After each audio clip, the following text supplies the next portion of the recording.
এখানে আমি একেবারেই একটা জিনিস দেখাতে চাচ্ছি যে আমার জীবনে এই প্রথম আমি মরিচ গাছ লাগিয়ে ফেলেছি।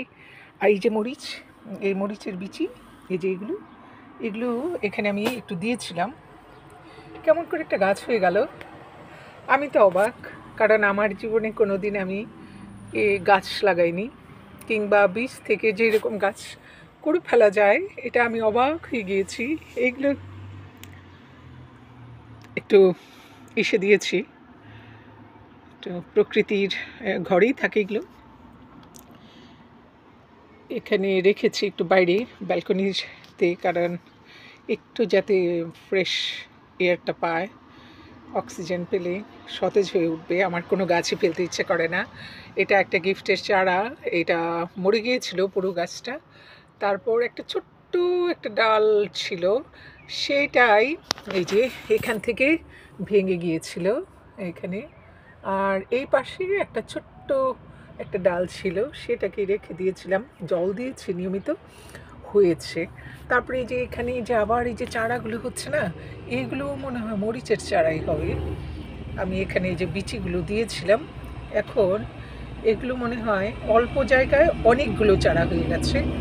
আমার মনে হয় এগুলাকে উঠিয়ে একটা বড় কোনো একটা টবের মধ্যে মাটি দিয়ে তারপরে চারাগুলোকে লাগিয়ে দিলে স্বাস্থ্যকর হবে আর কি।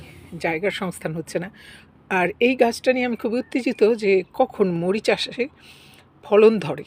এটা আরেকটা হলো দেখা দেখি, তখন আমি এখানে রসুনের কুয়া লাগিয়ে দিয়েছিলাম 4টা, এই যে 4টা কুয়া হচ্ছে এখানে।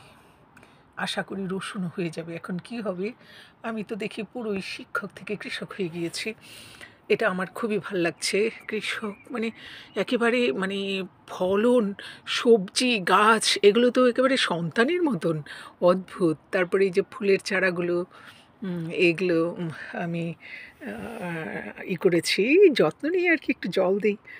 আর এখন এই যে সূর্যের আলোটা পেলে পরে এটা ভালো। সূর্যের কথা যেহেতু উঠলই, সূর্য বলতে এখন রাত বাজে হলো এখানে 9টা 20, কিন্তু এই যে সূর্য কই, সূর্য সূর্য সূর্য, এই যে সূর্য, সূর্য দেখুন, সূর্য এই যে সূর্য আছে, এখন সূর্যের আলো আছে। 9:30 বাজে, রাত 9:30 ওইরকম সূর্য আছে, কাজেই কিছু করার নাই। 11টা পর্যন্ত সূর্যের আলো থাকবে আর কি। এই যে মরিচ গাছ, এটা কখন ফলন ধরতে পারে আমাকে কমেন্টে জানাবেন। এই যে মরিচ গাছ, এটা কি মরিচ গাছ হবে নাকি এটা এই যে ক্যাপসিকাম, তাও জানি না। আমি আসলে গাছ সম্পর্কে আমার তেমন কোনো ধারণাই নাই, কিন্তু আমি গাছ ভালোবাসি, ফুল ভালোবাসি, সব মিলিয়ে আমি খুবই একটু ভালো লাগছে আমার।